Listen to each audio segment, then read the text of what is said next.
어디서부터 나와? 여기? 네. 여기가 제일 끝이에요. 여기 제일 끝이야. 자, 오늘 시조 세편 한번 수업을 할 건데 마찬가지 촬영하고 수업을 진행하겠습니다.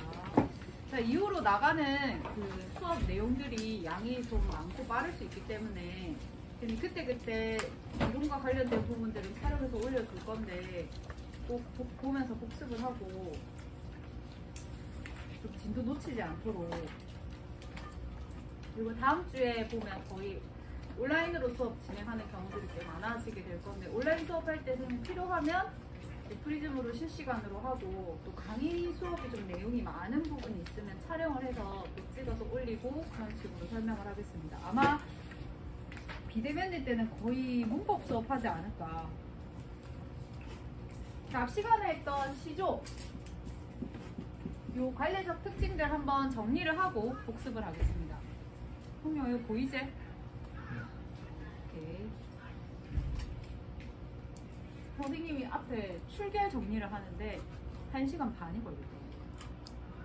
이 백신 접종 증명서부터 해서 날짜부터 해서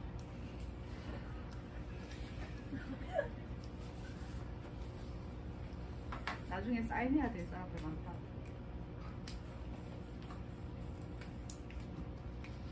자, 상진아. 네. 시조는 크게 시기 이렇게 구분할 수 있지? 네. 어떻게? 고려시대. 네? 조선 정경 조선이요. 그렇죠.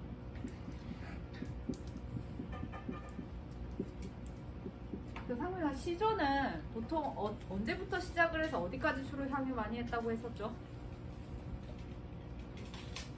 조선 초부터 시조가 쓰였던 게 아니고 그 전부터 사용됐었지? 고려 고려 뭐요? 고려 고려 처음부터? 말이요. 고려 말부터 해서 조선시대까지 이렇게 묶여있다 보면 되지. 정기와 후기의 가장 큰 차이는 향유층의 차이가 있거든. 자, 향유층 생각하면 조선 정기의 향유층은 주로 양반 사대부들 그리고 기녀들. 그래서 우리 교과서에도 가시조 양반 사대부고 나시조 기녀 황진입니다. 자, 근데 조선 후기로 오면 올수록 누가 주요 향유층이 된다? 평민들, 일반 백성들이 주요 향유층이 되죠. 자, 이 향유층이 중요한 이유는 향유층에 따라서 내용과 형식의 차이가 많이 나기 때문에 그래. 자, 양반 사대부들이 주 향유층일 때는 양반들은 뭐가 되고 싶어 했다고 했습니까? 신선이 되고 싶어 했어. 신선이니까 어디서 신선이 되고 싶어 한다? 자연에서. 그래서 자연 친화적인 모습들이 많이 보이죠. 풍류적인 모습도 많이 보이고. 자, 근데 그 안에서도 뭐를 노래합니까? 유교 정신인 충을 노래하죠. 그래서 이 두 가지가 다 섞인 형태를 뭐라고 한다? 그렇죠. 강호, 가도. 그래서 이 강호, 가도가 딱 정립된 시기가 조선 전기입니다. 자, 조선 후기로 백성들이 오면 백성들은 신선 노름을 할 여유가 없어. 먹고 사는 문제가 굉장히 급하기 때문에. 그래서 뭔가 이별, 삶에 대한 애환. 자, 그리고 아주 중요한 특징 중에 하나, 내용적 특징 뭘 가진다고 했습니까? 지배층에 대한 풍자죠.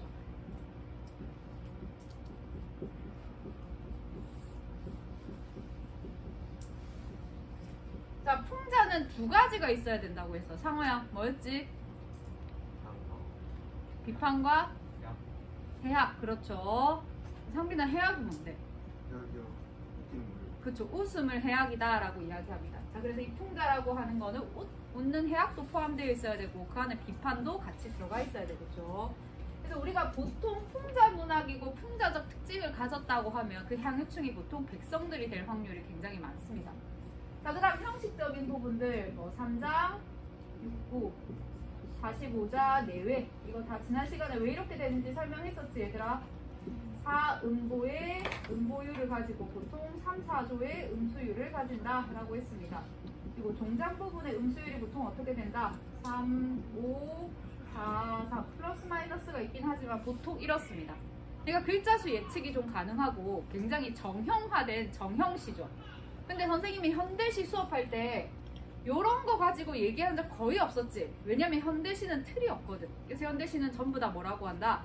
자유시다 이렇게 이야기를 하죠.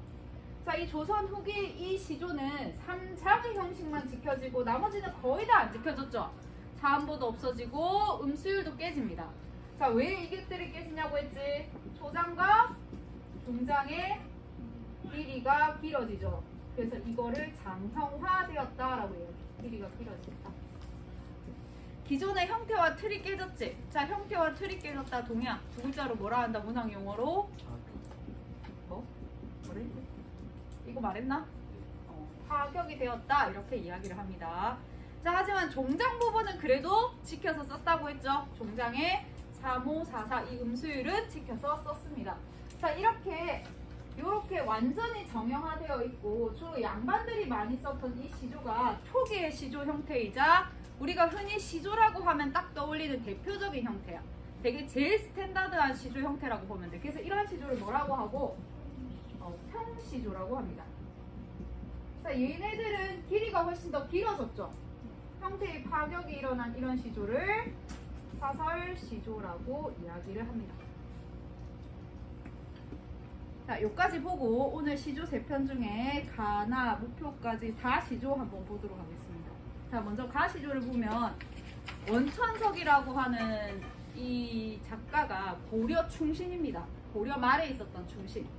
고려 말에 있었던 시조는 보통 크게 두 가지로 나눌 수 있는데 하나는 고려 왕조가 사라진 것에 대한 허무함과 안타까움. 자, 그리고 또 하나는 고려 왕조에 대한 충성. 이렇게 두 가지로 보통 나뉘어져. 조선이 건국되면서 고려의 인재들이 많이 필요했잖아, 그지? 그래서 뭐 이방원, 이성계 이런 사람들이 되게 이렇게 고려의 유능한 신하들이 스카웃을 많이 하러 다녔거든. 근데 고려에 대한 충절을 끝까지 이야기하면서 어떻게 신하가 두 임금, 두 나라를 섬기냐 이렇게 얘기하면서 끝까지 거절한 사람들이 있었는데 바로 그 사람 중에 한 명이 원천석 이 사람입니다.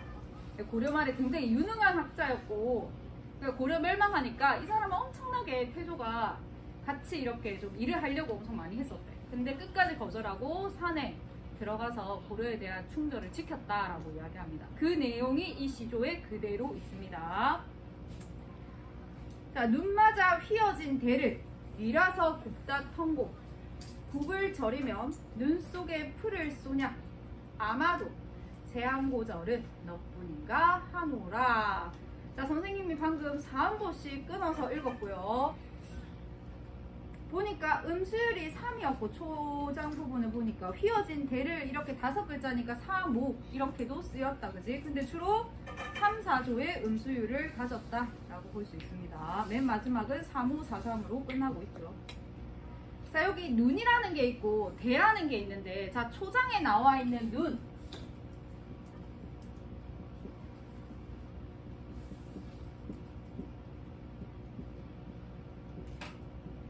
자, 여기서 이 대는 대나무라고 생각하면 돼요. 자, 여기서 되게 중요한 시어는 바로 이 대나무입니다. 대나무.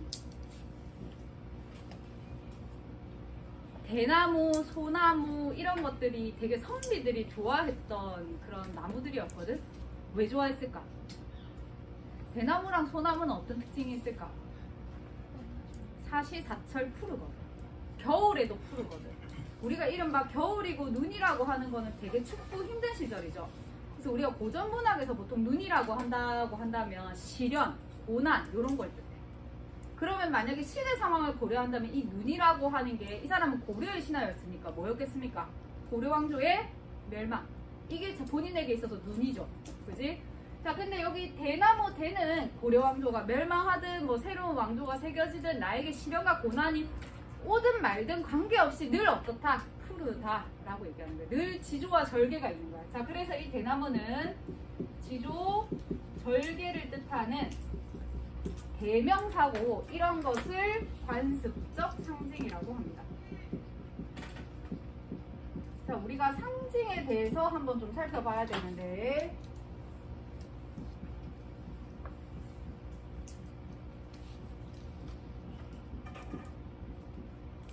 비유와 상징이라는 출판사도 있죠. 그죠?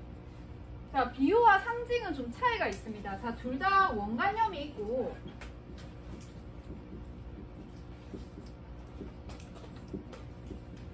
보조관념이라고 하는 것이 존재하는데 자, 우리가 시에서 원관념과 보조관념 중에 중요한 건 원관념이죠. 원관념이 작가가 원래 말하고자 하는 게 원관념이야. 보조관념은 뭡니까? 이 원관념을 잘 표현하려고 가지고 온 서브의 개념이라고 생각하면 됩니다.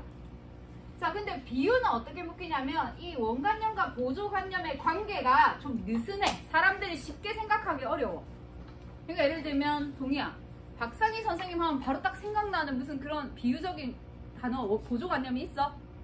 없잖아. 그러니까 이렇게 느슨한 거야. 근데 사과 같은 박상희 선생님 하면 느슨하니까 원관념, 보조관념을 다 가지고 오는 거야. 사과 같은 박상희 선생님 하면 원관념은 박상희 선생님이죠. 보조관념은 뭡니까? 사과죠. 사과를 가지고 와서 박상희 쌤을 뭘 표현하고 싶은 거야? 상큼하고 풋풋하고 뭐 이런 걸 표현하고 싶겠지. 그러니까 근데 나를 보면 사람들이 사과 같다 이렇게 잘 생각 안 하잖아, 그지? 그러니까 원관념과 보조관념의 관계가 그렇게 밀접하지가 못해. 그래서 둘 다 동시에 보통 시에서 다 표현이 돼. 자, 근데 얘네 둘이가 뭐뭐 같이, 뭐뭐 같은, 뭐뭐처럼, 뭐뭐 인양 이렇게 표현되게 되면 비유법 중에서도 뭐에 해당이 된다? 지규에 해당이 되는 거죠. 이 원관념과 보조관념의 관계가 이꼴이 된다. 내 마음은 호수 이런 것처럼 내 마음 원관념 이꼴 보조관념 호수 이렇게 되는 것처럼 되면 얘는 은유라고 하죠. 이런 것들은 전부 다 비유법이야, 얘들아. 비유법. 자, 그럼 상징은 무슨 차이냐면 상징은 원관념과 보조관념의 관계가 굉장히 긴밀해. 굉장히 긴밀해 가지고 원관념을 아예 제시 안 해도 사람들이 원관념이 뭔지 떠올리게 됩니다. 비둘기 뭐의 상징입니까? 평화의 상징이죠. 비둘기 하면 평화의 상징이라는 거 우리나라 대부분 다 알고 있지.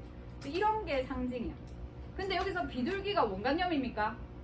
비둘기 보조관념이죠. 보조관념만 내세워도 우리가 자동으로 원관념을 추측할 수 있는 거야. 그래서 이렇게 원관념, 보조관념의 관계가 굉장히 긴밀해가지고 보조관념만 봐도 원관념이 뭔지 알 수 있어서 시에서 굳이 원관념을 언급 안 합니다. 이게 상징이야. 그래서 이런 차이가 있다. 자, 그러면 여기서 쌤이 관습적 상징이라는 말을 했는데 이거는 뭐냐면 그 지역에서 많이 쓰이는 상징. 대나무라고 하는 게 우리나라에서는 지조와 절개를 뜻하는 그런 관습적 상징으로 쓰이거든. 근데 상빈아, 미국에서도 그럴까? 아닙니다. 그러니까 이거는 특정 지역에서만 그렇게 쓰이는 거야. 이런 거를 관습적 상징이라고 이야기해. 그런데 전 세계적으로도 공통되는 상징이 있겠죠. 전 세계적으로도. 그런 상징을 뭐라고 하냐면 원형적 상징이다라고 이야기해요. 뭐 그까지 알 필요 없고 이게 관습적 상징이라는 것까지는 알아두도록 합니다. 그러니까 이제 우리는 시조에서 대나무가 나오면 그냥 뭐라고 이해해야 된다? 지조, 절개를 이야기하는구나. 모든 선비들이 되고 싶어 하는 거야. 충! 이게 바로 제일 우선적으로 생각하는 유교 이념이잖아. 자, 그러니까 여기서 누는 시련과 고난이겠죠. 마이너스적인 거겠죠.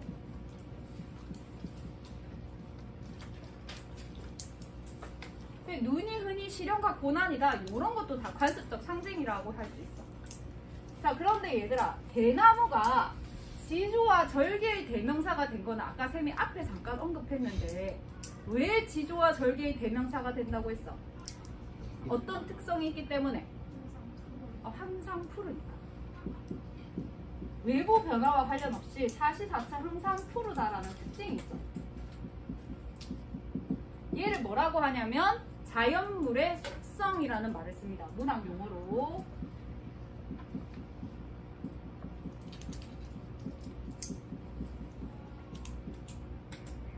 다시 말해서 변치 않는 거죠.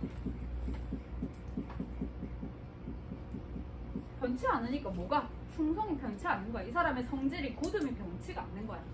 자, 그래서 이 대나무가 항상 푸르다라고 하는 자연물의 속성을 가지고 변치 않는 지조와 절개인 충성이라고 하는 관습적 상징을 끌어온 겁니다. 자, 말이 이해가 됩니까? 입으로 완전 이렇게 말을 할 수 없어도 이해는 해야 돼. 이게 무슨 말인지. 왜 대나무에서 자연물의 속성이란 말을 왜 하는 건지. 알겠죠? 자, 그러면 한번 초장 부분 해석을 해보겠습니다. 자, 눈 맞아. 그러니까 시련과 고난을 맞아 이런 뜻이지. 시련과 고난을 맞아서 피어진 대. 대나무는 원래 이렇게 곱고 빳빳한데 잠깐 휘어진 것처럼 보이는 거야. 근데 사람들이 그걸 보고 뭐라고 하냐면 쟤 변했네. 고려왕조 망하니까 좀 변하나? 조선에 충성하려고 하나? 사람들이 그렇게 의심한다라는 거야. 자, 그런데 그 뒷부분에 보면 뉘라서 굽다통고 누가, 뉘라서는 누가 이런 뜻입니다. 굽다통고는 굽었다고 하는가 이런 뜻. 굽었다고 하는가. 대나무가 굽었다는 건 뭘 뜻할까?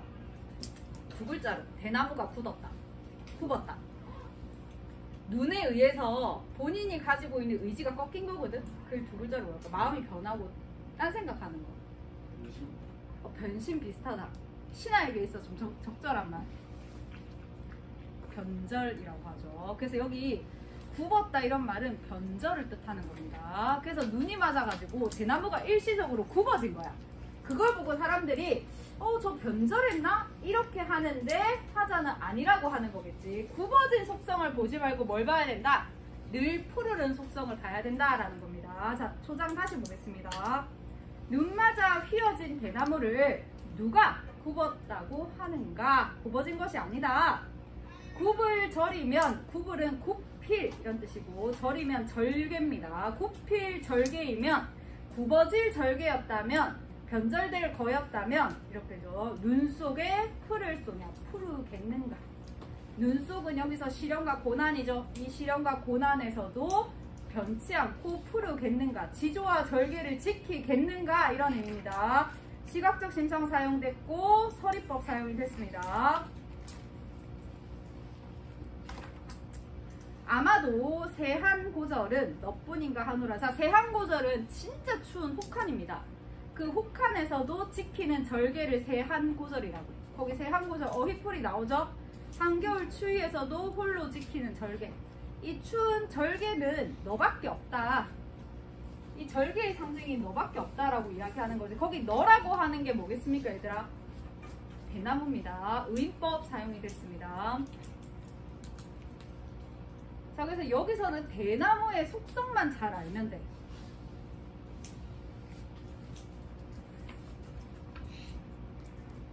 자, 다시 그 부분 볼게. 눈 맞아 시련과 고난 때문에 휘어진 일시적으로 휘어진 대나무를 누가 굽었다고 하는가, 누가 변절했다고 하는가.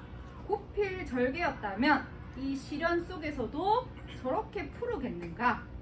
서리법이죠. 아마도 이 푸르른 속에, 이 추위 속에 절개를 지키는 존재는 너밖에 없을 것이다. 얘들아, 여기서 너는 결국 누굴까? 대나무라고 했죠. 이건 결국 누구를 말하는 걸까?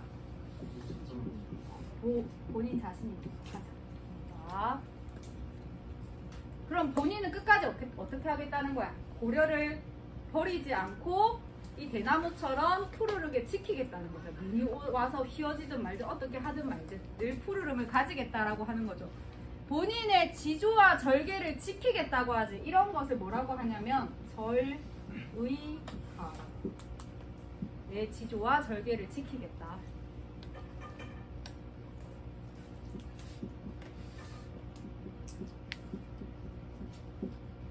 자, 그 다음에 황진이의 시조인데,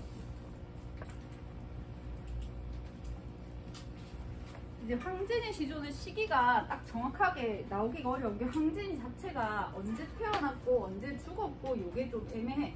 근데 황진이가 서로 교류했던 사람들을 보면 아마 이 시조가 조선 중기쯤에 쓰여졌을 것이다 라고 생각하는데, 중기는 그냥 정기적인 성격이 강해서 조선 정기에 쓰여졌던 시조네, 이렇게 이해하면 됩니다. 황진이가 기녀였죠. 황진이가 사랑하는 사람이 이렇게 있는데 기녀다 보니까 진짜 본 부인이 아니잖아, 그치? 내가 사랑하는 이 사람이 와도 나랑 잠깐 있다가 이렇게 갈 뿐이지 나랑 매일매일 있을 수가 없는 거야. 근데 본인이 사랑하는 사람을 기다릴 때는 일주일에 한두 번밖에 보지 못하니까 얼마나 애틋하겠어. 그래서 님이 오는 그 밤이 좀 긴 밤을 보내고 싶어하는 그런 절절한 마음이 담긴 시조라고 보면 됩니다. 자, 동짓달 기나긴 밤을 한 허리를 베어 놓여 춘풍 니불 아래 서리서리 넣었다가 어른님 오신 날 밤이어든 구비구비 펴리라. 거기 보면 한자가 많이 없죠. 그래서 우리말을 되게 잘 썼다라고 평가받는 그런 시조입니다. 일단 먼저 여기 동지달 기나긴 밤이라고 나오는데, 자 지금 동지는 겨울이거든 얘들아. 동지 하면 혹시 뭐 먹는지 기억나니? 팥죽 왜 먹을까? 귀신 쫓아내려고. 왜 귀신이 이때 많다고 생각할까? 밤이 깁니다. 이때가 밤이 되게 긴 때로 음기가 엄청 강한 때야. 그래서 귀신들이 많이 이렇게 등장한다고 해서 팥을 먹거나 팥을 뿌리거나 뭐 이런 것들 많이 했었죠. 자, 그러니까 이 동지 기나긴 밤은 하필 이미 있으면 이 동짓날 밤이 너무 좋은데 밤이 기니까 이미 하필 없는 날이에요. 그래서 이 기나긴 밤을 어찌할 줄 모르는 겁니다. 자, 동짓달 기나긴 밤을 동짓달에 밤이 엄청 긴데. 자, 밤이 요 정도의 시간이다라고 칩시다. 한 허리를 베어내요. 여기서부터 진짜 이 사람이 좀 시를 잘 썼다고 느껴지는 게, 얘들아 한 허리를 베었대. 어디 허리를 베었다는 의미일까? 긴 밤의 한 이 부분을 베어냈다는 거야. 이 허리를 베어낸대.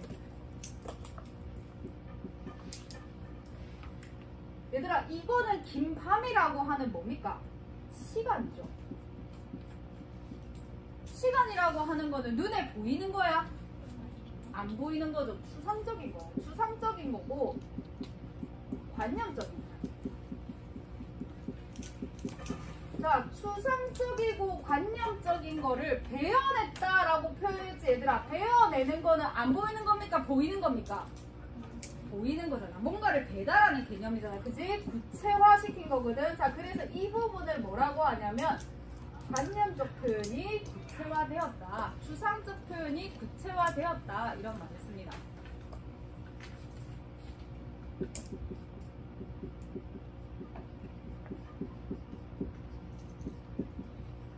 그래서 시에서 뭐 관념의 구체화 이런 말을 쓰면 보이지 않는 것을 보이게 표현을 하게 되면 관념이 구체화되었다고.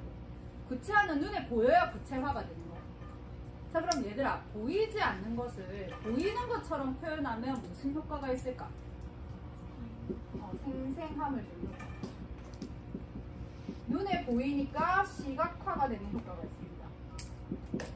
자, 그래서 시간이라고 하는 것이 원래는 보이지 않는 관념적인 것인데 이게 훨씬 더 구체적으로 그려지는 거야. 자, 계속 보겠습니다. 자, 동짓달 기나긴 밤에 한 허리를 베어가지고 좀 느낌이 오나? 지금 이 동짓달 기나긴 밤은 화자에게 있어서 플러스적인 시간입니까? 마이너스적인 시간입니까? 마이너스적인 시간이야. 왜 마이너스적인 시간이야? 힘이 없잖아.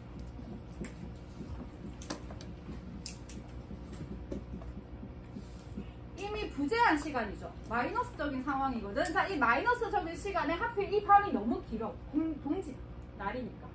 그러니까 이 부분을 베어서 어떻게 하겠습니까? 어디에 갖다 붙이고 싶겠어? 이미 나에게 온 그날 밤에 갖다 붙이고 싶은 거야. 자, 그 내용이 이 시조의 핵심이야. 자, 중장 부분 다시 볼게. 춘풍 이불 아래. 춘풍은 봄이죠. 자, 춘풍 이불 아래 서리서리 넣었다가, 자, 서리서리는 어떤 거냐면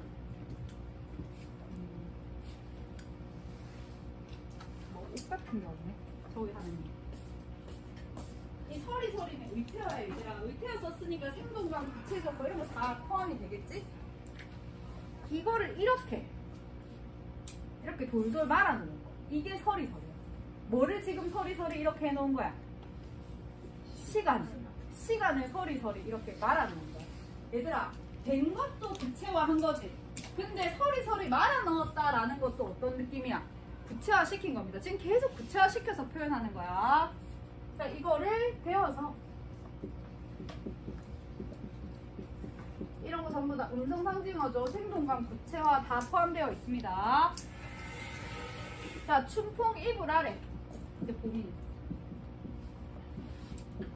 본인의 이불. 이 이불은 자신과 이미 같이 덮는 이불이겠죠. 이 안에 넣는다라는 거야. 이렇게 자기 이불 안에 딱 이렇게 넣어놨다가 어로님은 사랑하는 임입니다. 사랑하는 임 오신 날 밤에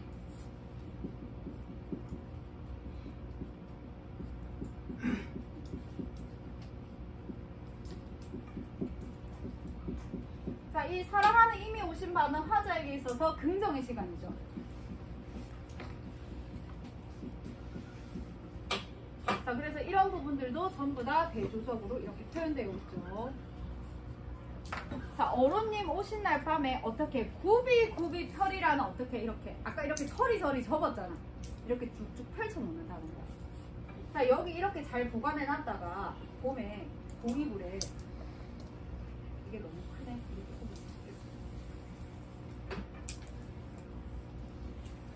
자, 봄이불에 이렇게 있다가 사랑하는 이미 오신 밤에 사랑하는 이미 오신 밤 어떻게 했습니까? 한 실제로 이 정도밖에 안 되는 거야. 밤이 짧은 거야. 본인이 느꼈을 때. 근데 어떻게 했다고? 여기 놔놨던 이 시간이라고 하는 것을 다시 어떻게 하겠다? 구비구비 펴겠다.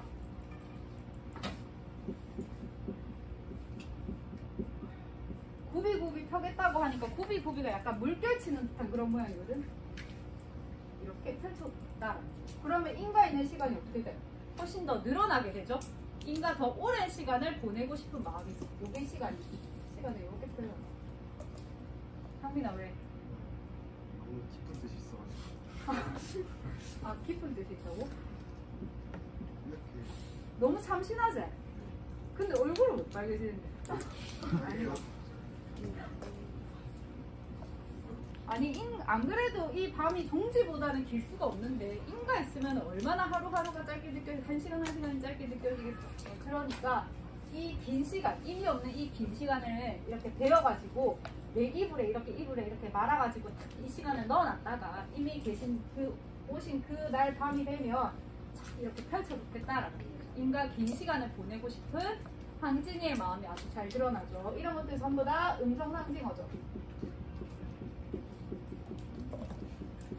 자, 이거는 전부 다 시간을 잘 개어놓은 모양이고 이거는 시간을 잘 펼쳐놓은 모양이죠. 전부 다 뭐가 된 거다? 관념이 구체화되었다라고 합니다.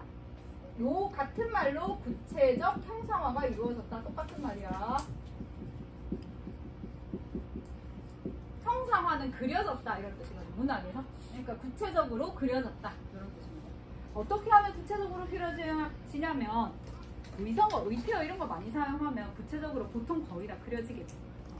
그러니까 토끼가 뛴다 이런 것보다 토끼가 깡총깡총 뛴다고 하면 훨씬 더 뛰는 모습이 눈에 딱 그려지잖아. 그게 구체적 형상화예요.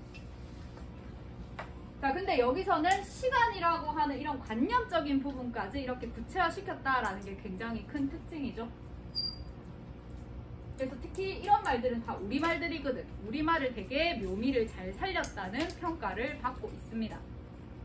자, 그 부분 다시 한번 황진이 시중 한번 더 볼게. 자, 동짓달 기나긴 밤은 이제 화자에게 있어서는 부정적 시간이죠. 이미 부재하는 시간이니까 한 허리를 베어내어 한 가운데를 베서내서 춘풍 이불 아래, 그 이제 황진이의 이불이겠지. 서리서리 넣었다가 이렇게 잘 포개가지고 감아놨다가 어론님 사랑하는 임 오신 날 밤에는 구비구비 이렇게 쫙 펼쳐서 놓겠다라고 이야기하는 거죠. 특히 서리서리 구비구비 이런 게 전부 다 우리말이 사용된 부분이거든. 그래서 이 부분이 우리말의 묘미를 잘 살렸다 이렇게 평가받는 부분입니다. 자, 그리고 한 허리를 베어내었다, 그 서리서리 넣었다, 구비구비 폈다 이런 거 전부 다 뭐라고 할 수 있다? 구체적으로 형상화했다 라고 할 수 있습니다. 관념을 구체적으로 다 형상화했다고 할 수 있는 부분이야. 자, 그러면 다시죠. 얘들아 다까지 해도 되겠지? 할게. 저는 안 했으니까. 아, 뭐 시조 3개 하는데 별로 안 어려웠잖아. 다시조는 더 쉬워.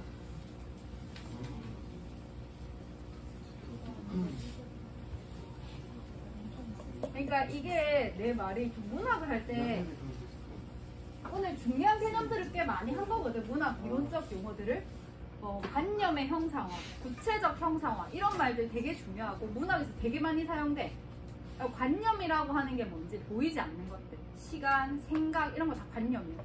그런 거를 그려낸다, 보이게 그려내는 거 이런 것들을 구체적으로 형상화했다 다 이야기해. 보통 다 보이지 않는 것을 보이게 그려내면 보통 시각화를 다 들고 오게 됩니다. 보이지 않는 걸 보이게 그리는 거니까 그런 건 당연히 들고 오는 효과인 거예요.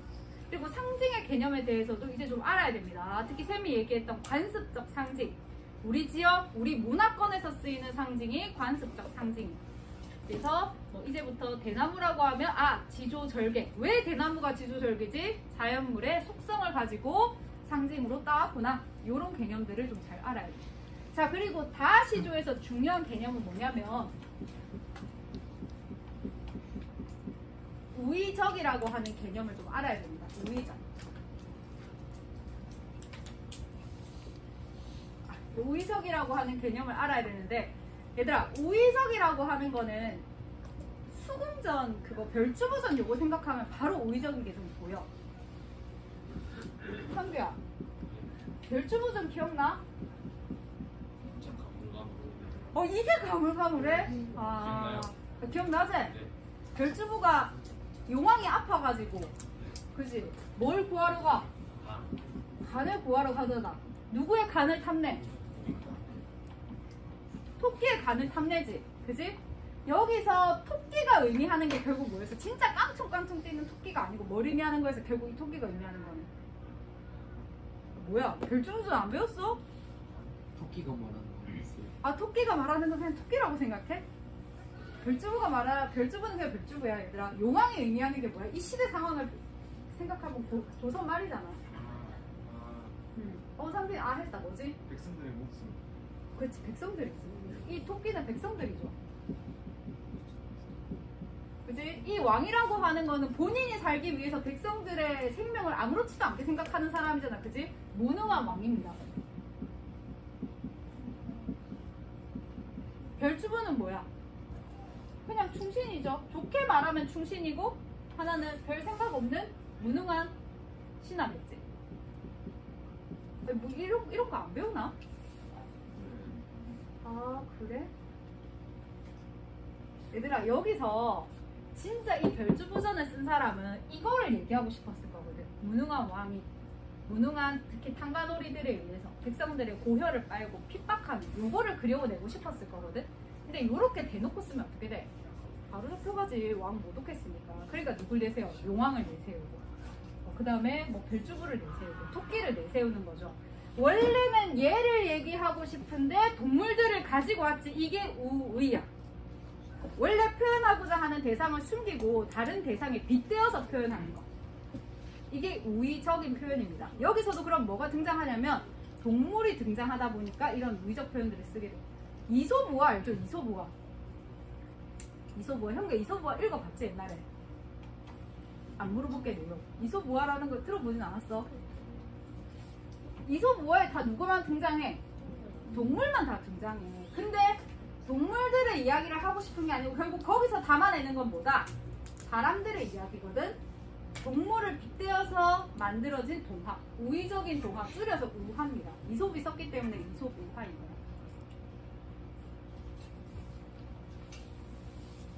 자, 우의적이라는 이 개념을 알고 들어가야 이 작품을 이해할 수 있습니다. 자, 이거는 사설시조고 작자 미상입니다. 자, 사설시조는 초장이나 중장의 길이가 길어진다고 했지. 이거를 문학용어로 뭐라고 한다? 길이가 길어진다. 세 글자로 장형화되었다라고 합니다. 자, 두터비. 내가 제일 싫어하는 두꺼비.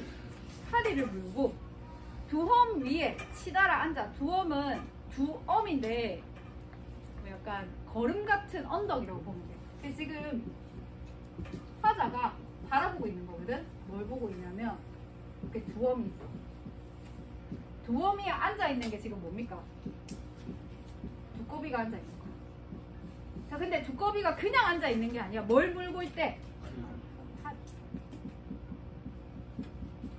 화자는 뭘 하는 거다? 이거를 지금 반사. 그러니까 초장에 요 구도까지 잡으면 거의 다 온 겁니다. 자, 화자가 두엄 위에 두꺼비가 파리를 물고 있는 두꺼비가 있는 걸 봤어. 이게 초장의 내용이야. 자, 중장. 건너산을 바라보니 백송골이 떠있대. 여기 백송골 의미 해석이 되어 있죠? 흰 송골매. 얘가 이런 거 잡아먹지. 그치? 얘가 자, 얘를 보니까 가슴이 금찍하여 섬뜩해서 이런 뜻입니다. 가슴이 깜짝 놀라서 왜 먹이 사슬이 얘가 훨씬 더 높으니까 잡아먹힐까봐 홀딱 뛰어내려.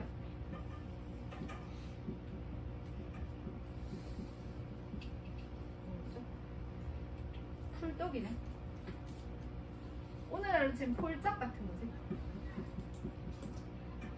이런 거는 음성 상징어는 아니고 그 부사죠. 그냥 밑에 부사, 밑에 부사 같은 거. 음성 상징어로 해도 됩니다. 이런 것도 다 좀 시각화한 거지. 자, 뛰어 내려갔다가 깜짝 놀래서 이 두어미에서 탁 내렸대. 제가 이렇게 바로 확 낚아챌까봐. 두어미에 올라가면 더 눈에 띄잖아.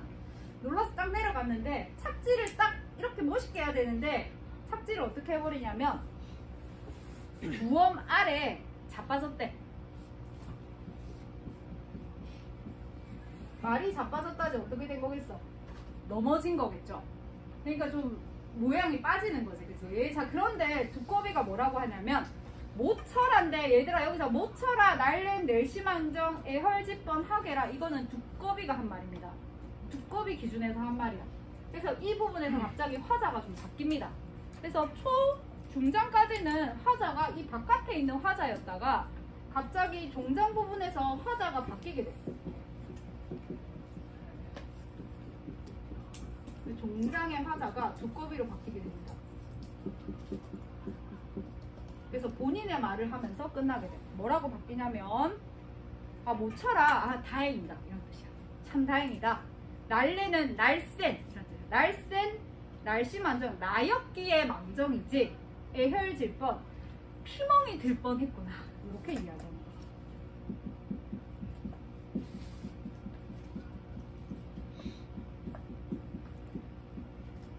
자, 그 구절을 이렇게 얘기합니다. 자빠졌는데 형구야, 만약에 이 친구가 이렇게 막 놀다가 어디 위에서 착지를 멋있게 해야 되는데 팍 넘어지면서 아이 그래도 내가 날쌔서 이 정도로만 다쳤지 큰일 날 뻔했네 이렇게 하면 니 뭐라고 할 것 같아?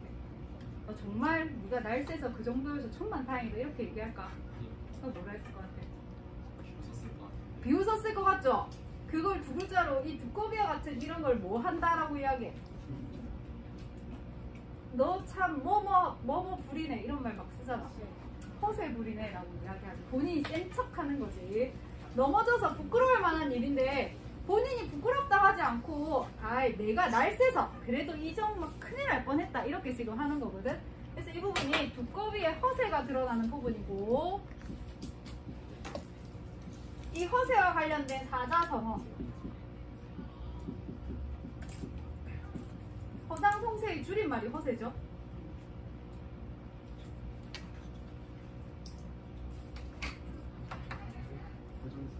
허장성세.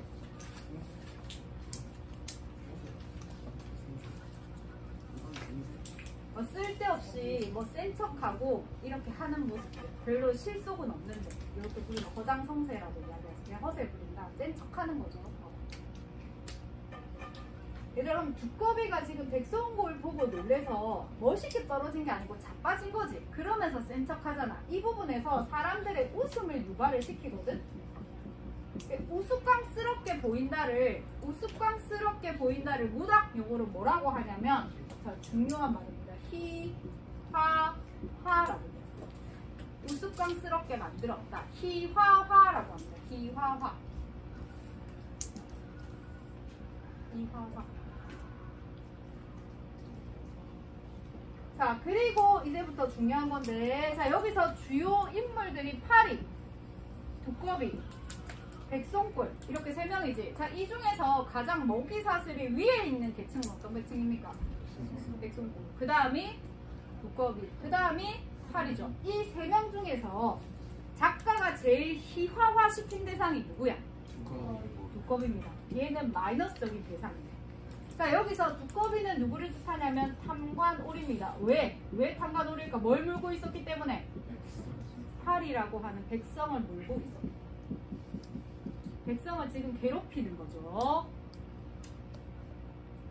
자, 이 백송골이라고 하는 사람은 이 탕가놀이를 관리하거나 또는 이 탕가놀이보다 훨씬 더 조금 더 권력이 있는 중앙관리로 된다고 할 수 있어요.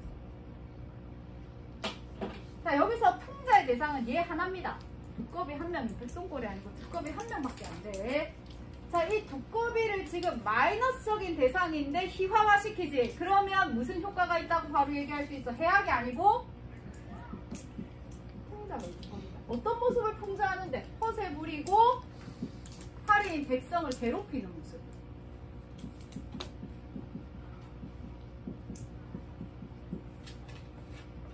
자기보다 약자에게는 강하고 강자에게는 무서워서 약한 모습을 보이죠. 그 과정에서 막 이렇게 두엄에서 떨어져가지고 우스꽝스러운 모습을 보이는 거잖아. 그치? 그래서 그 모습들이 전부 다 풍자의 대상이 된다라고 할 수 있습니다. 자, 그리고 파리는 백성이고 두꺼비는 탄간오리고 백성고를 중앙관리라고 했는데 원래는 얘네를 말하고 싶은데 동물들을 데리고 왔죠. 자, 어떤 특징을 가졌다고 할 수 있다? 우의적으로 드러내었다라고 할 수 있습니다. 그래서 이 사설 시조가 풍자적이고요. 우의적입니다. 그리고 비판적이라고 할 수 있습니다. 누구를 비판하는 거야? 이 세 명 중에 누구 비판하는 거야? 두꺼비. 두꺼비의 무슨 모습을 비판해? 파리를 괴롭히는, 백성을 괴롭히는 모습과 자신보다 강자에게는 약한 모습, 그리고 쓸데없이 허세 부리는 모습, 이런 것들을 다 비판하고 있는 겁니다. 요 안에 등장해서 두꺼비가 하는 행동 전체를 다 비판한다라고 생각을 하면 돼요. 그거를 그냥 비판만 합니까? 어떻게? 재미있게 비판하죠. 희화화시켜서 비판하는 거예요. 그렇기 때문에 풍자적이라는 특징까지 얘기할 수 있습니다. 왜 풍자적이고 왜 우의적이고 무엇을 비판하는지를 잘 알아야 됩니다. 특히 풍자라고 하는 게 비판 플러스 웃음이 같이 들어가 있는 거잖아. 그지? 어떤 부분을 우스꽝스럽게 표현하는지 그것도 알아야겠지. 자, 그러면 이 부분은 화자가 갑자기 바뀌었거든. 그래서 이거를 화자의 전환이라고 있다. 화자가 초중장에서는 외부 화자였다가 갑자기 두꺼비로 화자가 바뀌는 겁니다. 그럼 무슨 효과가 있느냐? 두꺼비가 한 이 허세가 훨씬 더 강조돼서 비판의 효과가 훨씬 더 커집니다. 왜냐하면 두꺼비에게 포커스가 훨씬 더 많이 맞춰지기 때문에. 그리고 선생님 표현법 하나를 안 했는데 우의적인데 당연히 이 두꺼비, 파리, 백성고를 다 살아있는 사람처럼 표현했기 때문에 의인법도 사용이 됐습니다.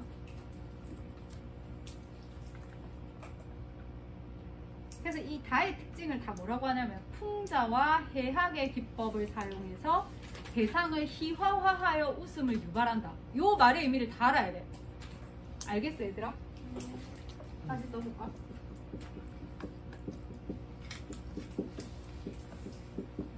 요 특징은 하나 적어볼까? 해학의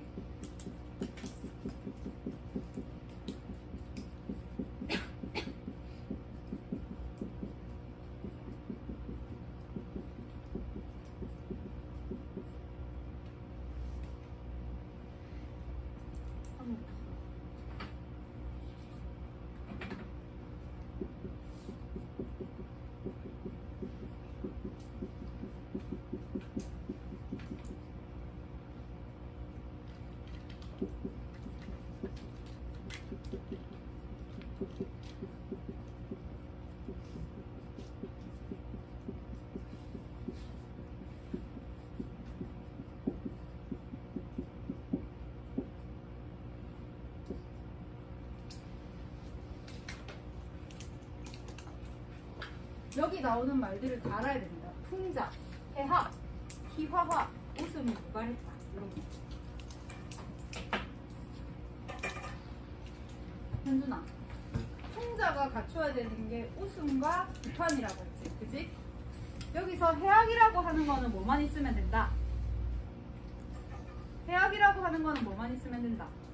비판이 있어야 돼? 웃음이 있어야 돼? 아니, 조이씨. 웃음. 이게 아니고 비판. 웃음이 아니고 비판이라고? 웃음. 또 울고 싶네. 자, 그 기법을 활용함으로써 대상을 희화화했다. 희화화는 다른 말로 무슨 말이라고 했습니까? 우스꽝스럽게 만든 거예요. 여기서 희화화의 대상은 한 사람밖에 없죠. 누구밖에 없어? 두꺼비. 어느 부분이 희화화됐다고 했지 얘들아? 자빠지는 부분. 여기서 이렇게 자빠지는 부분이 희화화된 거야. 알겠지? 자, 희화화해서 웃음을 유발하는 거죠. 이게 되게 해학적인 요소가 강한 부분이지. 자, 그러면 풍자적인 부분은 어디서 드러난다? 얘가 얘를 물고 있는 부분이라던가 더 강한 강자를 보고 떨어지는 부분이라던가 또는 자신의 허세를 끝까지 주장하는 부분이라던가 이런 게 전부 다 두꺼비가 가지고 있는 비판적인 요소들입니다. 자, 이 말의 의미들 잘 알아놓으세요. 자, 수고했습니다.